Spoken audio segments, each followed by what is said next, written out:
I'm Mike Denny. I'm Tony Motley. This is Not That Kind of Beer Show. And we're at the beautiful, the one and only Blackthorn Pizza and Pub. Pizza. Pub. I love this place. It's a great place. Joplin has just a few great spots to really just sit down and enjoy a beer. Enjoy a beer. And this is one of them. They got all those a taps plethora. back there. Bring out the dictionary. plethora of beers on tap. So good. Speaking of plethora of beer, what do we have here in front of us, What's Tony? in this glass is pretty much a plethora, because this is from Mother's Brewing Company right out of our backyard, Springfield, Missouri. We love these guys. Love Mothers. They've been so good to us, Yeah. I think their Mother's Day thing is coming up soon. We get to come. We get to go out there again, and it's gonna be good times. And they got the Oktoberfest event every year. They know how to really bring the community in to celebrate both the community and both the beers they make, and it's just a fantastic time. It's a great mesh. It's always family friendly and everything. They've proven that you can mix family in a couple beers. It's true. There's really nothing wrong with that. Beer's kind of picked up this weird stigma where you can't drink around your kids, but it's fine. It's okay to have wine dinner with the whole family. Yeah. So for some reason, beer sitting at most beers sitting like half of what a glass of wine does. As far as ABV goes. I don't know. I'm gonna get started on a rant here. You can start raising the red flag of communism. I don't know. I don't know. But I'm not sure I'm gonna go that far. Right. I forgot my hammer and sickle. Okay. This one is the MILF from Mothers. Yeah, it's a great series of beers. It's an acronym, I guess, that stands for something. I don't know what it stands for. I've just been does? told. I thought it was a word, but someone told me it was an acronym. There is an acronym for it, but I think it might be a different acronym for the beer. Okay. There's one that's a little crass. Right. And there's one that maybe that they do from others. Maybe not. I don't know. I don't think it's called the MILF. To think. There's no periods, so I don't think it's an acronym. Oh, yeah. No period, no acronym. But this one is the MILF, and this one has been, so it's an imperial stout. This one's been, they do it in Scotch barrels and whiskey barrels and all that stuff. This one is rum barrel aged. My tom-tom. The fun thing about rum is usually by the time a barrel gets to the point where it's got rum in it, it's had bourbon in it, it's had usually a Scotch whiskey in it, and then after it's done with all that, they ship them to the Caribbean.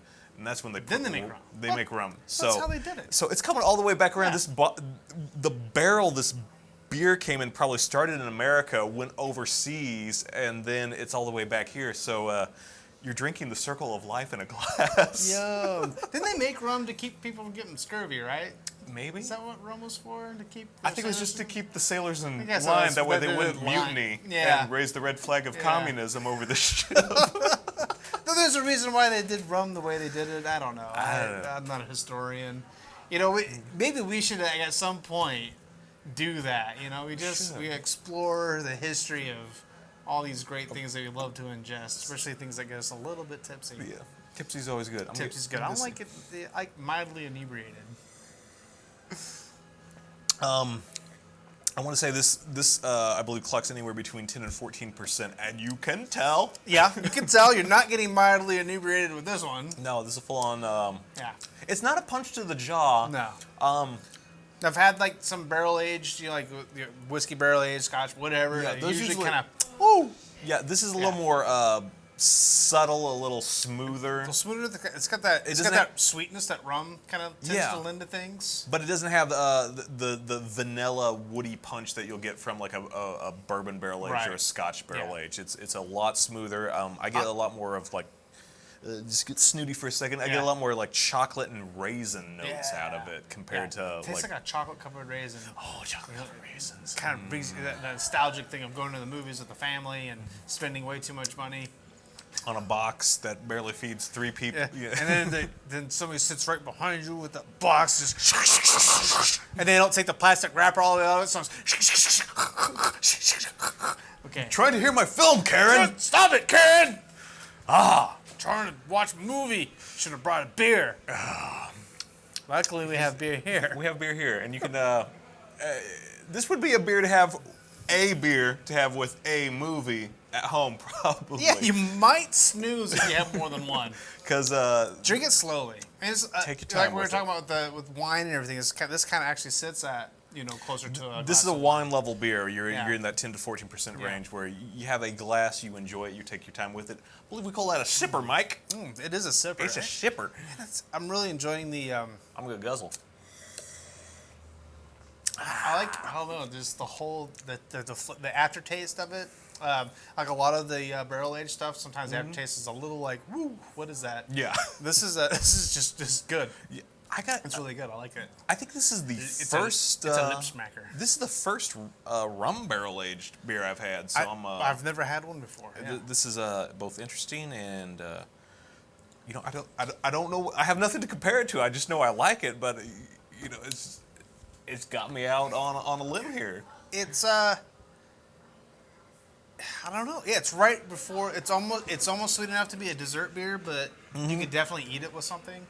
Or drink it with something. It is very chewy. If there's no light passing through this. There is no light. They call it an imperial stout for a reason. Yeah. Oh man. But somewhere between a dinner beer and a dessert beer. Yeah. Like you'd have it usually with imperial stout will kind of knock you around a little bit as far as flavor goes. This is good. It's a good blend of the rum and the traditional MILF, whatever they put in MILF. What do you put in MILF? I don't know. It's really good. Okay. Actually, out of the run that they do, because they do the Scotch barrel, whatever, and they do whiskey barrels and all that stuff like that. I honestly, so far, the rum barrel aged one is my favorite. I think I've had either a bourbon or a Scotch barreled one. I think this tastes a little bit better. I think it does too. It's a little more unique. It's got a different flavor profile than I'm used to having with because so many people do bourbon or Scotch. Yeah, and I think that's probably what it is. That there's so many of those out there, and we've talked about this before on the shows. Like there's so many get kind of overdone, inundated with these things, and this is a good break. Different honestly, way of doing stuff. I think this is probably my favorite MILF that I've had. This is new this year, right? I believe so. They wanted to release it earlier in the year, and then they had some.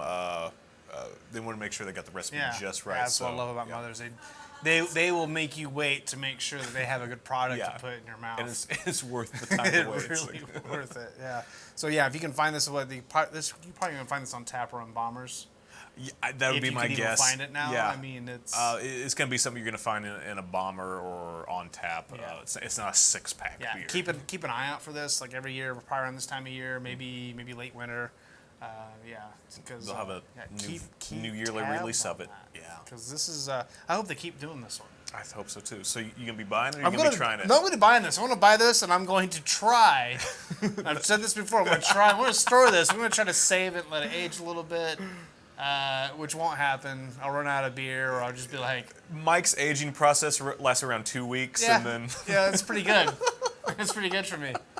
It's pretty good. I gotta put it in the buy category as well. It's mostly because I've never had a rum barrel aged before, and that's something I want to kind of put on the shelf and say, hey, y'all need to try this and keep it around the house. Yeah, I want them to try it, but I'm also going to keep it behind the milk. Keep it way behind the milk. Yeah, I'm gonna break this out myself. And be like, get a little tumbler.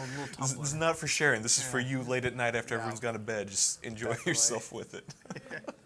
That's all I gotta say about this one. Actually, I could say a whole lot more. I'm just not sure if it'd make any sense because halfway through this, I'm already kind of buzzed. So time for nachos. Time for nachos. Hey, till next time, I'm Mike Denny. I'm Tony Motley. It's not that kind of beer show. Thanks for watching. Enjoy the drink.